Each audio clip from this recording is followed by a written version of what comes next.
দেশের চলমান রাজনৈতিক পরিস্থিতি আমদানি রপ্তানি বাণিজ্যে তেমন কোনো প্রভাব না ফেললেও বছরের মাঝামাঝিতে শুল্ক কর্মকর্তাদের কর্মবিরতি এবং পরিবহন ধর্মঘট কিছুটা সংকটে ফেলেছিল চট্টগ্রাম বন্দরের কার্যক্রমে। তবে সব জটিলতা কাটিয়ে বন্দর যেমন ছন্দে ফিরেছে, তেমনি চলতি বছরের 20 ডিসেম্বর পর্যন্ত 33 লাখ কন্টেনার, 13 কোটি 39 লাখ মেট্রিক টন কার্গো পণ্য হ্যান্ডেলিং করে আগের সব রেকর্ড ভেঙেছে। একই সঙ্গে জাহাজ এসেছে 4,300-র বেশি। 2025 ক্যালেন্ডার ইয়ারে গত বছরের চাইতে আমরা জাহাজ, কন্টেনার হ্যান্ডলিং এবং কার্গো হ্যান্ডলিংয়ের ক্ষেত্রে নতুন রেকর্ড স্পর্শ করেছি। ইতিমধ্যে জাহাজের ক্ষেত্রে আমরা 4,000-এর অধিক জাহাজ হ্যান্ডেল করেছি। কার্গোর ক্ষেত্রে আমরা 13 কোটি 27 লক্ষ 50 হাজার মেট্রিক টন বাল্ক আমরা হ্যান্ডেল করেছি। পাশাপাশি আমরা 33 লক্ষ কন্টেনার বেশি হ্যান্ডেল করেছি এবং এই অর্থ বছরের শেষে এটা 3.4 মিলিয়ন অর্থাৎ 34 লক্ষ কন্টেনার হ্যান্ডেল করার আমরা আশা করছি। চট্টগ্রাম বন্দর এই টোটাল ক্যালেন্ডার ইয়ারে আমরা চেষ্টা করেছি আমাদের যে প্রযুক্তিগত যে সমস্ত ব্যারিয়ারগুলো ছিল সেইগুলোকে পাশ কাটিয়ে নতুন নতুন উদ্ভাবনী কার্যক্রম গ্রহণ করা। আমরা ম্যাসিভ অটোমেশনে গিয়েছি, আমরা গেট এবং আমাদের যে সমস্ত পিয়ার সাইড অপারেশনগুলো হচ্ছে সেগুলো অটোমেশনে গিয়েছি। পাশাপাশি কাস্টমসের সাথে আমরা নিবিড়ভাবে কাজ করেছি এবং আমরা আমাদের যে ইয়ার্ড ম্যানেজমেন্ট আছে সেই ম্যানেজমেন্টটা আমরা নতুন করে ঢেলে সাজিয়েছি। এ কারণে আমাদের পক্ষে এই নতুন মাইলফলক স্পর্শ করা, রেকর্ড করা সম্ভব। চট্টগ্রাম বন্দরের মতো বছর শেষ হওয়ার আগেই 21টি বেসরকারি অফডোকো বাল্ক পণ্য এবং কন্টেনার হ্যান্ডেলিংয়ে রেকর্ড সৃষ্টি করেছে। বছর শেষে রপ্তানিতে 6.4 এবং আমদানিতে 14% প্রবৃদ্ধি হতে যাচ্ছে এখানে। 2024-এর সাথে যদি 2025 সালের আমরা তুলনা করি তাহলে আমরা দেখি 2025-এ বেসরকারি অফডকগুলো এবং চট্টগ্রাম বন্দর বেশ কিছু প্রতিবন্ধকতার মুখোমুখি হয়েছিল। এর মধ্যে আমরা গণপরিবহন বা পরিবহন ধর্মঘট ছিল চট্টগ্রাম বন্দর এবং বেসরকারি অফডকগুলোতে।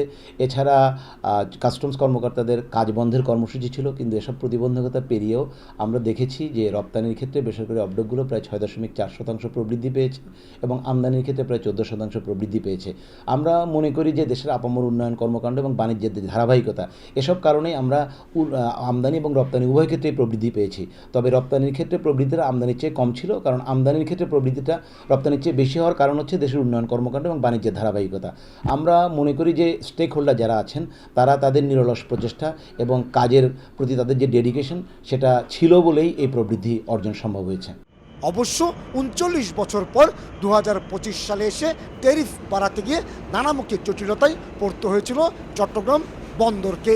এক্ষেত্রে চট্টগ্রাম বন্দরকে প্রতিযোগী দেশগুলোর তুলনায় ব্যয়বহুল আখ্যা দিয়ে সেবার মান বাড়াতে তাগিদ দিচ্ছেন ব্যবহারকারীরা। সিঙ্গাপুর ধরেন, মালয়েশিয়া ধরেন, ইন্ডিয়া ধরেন অথবা ভিয়েতনাম ধরেন, উই আর হায়ার। সো আমি অলরেডি আপনাকে যে পয়সা দিচ্ছি, to us it is already high according to the service you are providing. Again অনেকে রাগ করে, বন্দর has been making improvement. আপনি যদি ওদের containerization, they are making improvement. আমরা বলতেছি ওই ইম্প্রুভমেন্টের সাথে the price we are paying is not good enough, again according to the world standard. দেশের আমদানি রপ্তানি বাণিজ্যের সত্ত্বে চট্টগ্রাম বন্দরের নৌ চ্যানেলে নিয়মিত ড্রেজিং এবং জেটিতে অত্যাধুনিক যন্ত্রপাতি স্থাপনের কোনো বিকল্প দেখছেন না ব্যবসায়ীরা। বিশেষ করে নাব্য সংকট কাটিয়ে 10 মিটার গভীরতার জাহাজ প্রবেশের যেমন ব্যবস্থা করতে হবে, তেমনি জিসিবির মতো ইয়ার্ডে স্থাপন করতে হবে গ্যান্ট্রি ক্রেন সহ প্রয়োজনীয় যন্ত্রপাতি। নাব্যতার যে সংকটটা, যেটা তারা যে ড্রেজিং প্রক্রিয়াটা, এই প্রক্রিয়াটা যেন তারা কন্টিনিউ রাখে এবং সেক্ষেত্রে বড় জাহাজগুলা যেন আমাদের জেটিতে ঢুকাতে পারে, তাহলে আমার মনে হয় বন্দরের এই সেক্টরটাতে আলটিমেটলি তারা ওভারকাম করে চলে আসবে। সেকেন্ড যে বিষয়টা হলো সেটা হলো যে বন্দরের জিসিপিতে যে ইকুইপমেন্টের একটা সংকট আছে, যে ইকুইপমেন্ট সংকটের কারণে অনেক সময় দেখা যাচ্ছে যে পারফরমেন্স ভালো হচ্ছে না। তো আমি মনে করি বন্দরের কাছে দে হ্যাভ ফান্ড, তাদের কাছে টাকা আছে, তারা বন্দরের ইকুইপমেন্টটা যেন কন্টিনিউয়াস প্রসেস, যেন ইকুইপমেন্টের স্বল্পতারা যেন না থাকে, সো ইকুইপমেন্টের উপরে তাদের যেন কনসেন্ট্রেট দেওয়া হয়, এটাই আমি মনে করি। তাহলে সেক্ষেত্রে 2026 এসে বন্দরের যে টার্গেট, বন্দর যে এখন যে অবস্থায় আছে চট্টগ্রাম বন্দর, আমি মনে করি এইটা 2026-এ যদি এই সংকটটা যদি তারা কেটে উঠতে পারে করতে পারে তাহলে বহির্বিশ্বে কিন্তু বন্দরের সুনাম কিন্তু আরও ভালো হবে বলে আমি মনে করি। দেশের আমদানি রপ্তানি বাণিজ্যের 90% সম্পন্ন হয় চট্টগ্রাম বন্দর দিয়ে। বছরে যার পরিমাণ 2 লাখ কোটি টাকার বেশি। আর লয়েড লিস্টে বিশ্বের ব্যস্ততম 100টি বন্দরের মধ্যে চট্টগ্রাম বন্দরের অবস্থান 68তম। বন্দরের পাশাপাশি 21টি বেসরকারি অফডকে কার্গো এবং কন্টেনার হ্যান্ডেলিংয়ের চিত্র বলে দিচ্ছে বছরের শেষ সময়ে এসে যেমন দেশের অর্থনীতি গতিশীল রয়েছে, ঠিক তেমনি সচল রয়েছে আমদানি ও রপ্তানি বাণিজ্য। চট্টগ্রামের এসআক ডিপো থেকে কমল দে, সময় সংবাদ।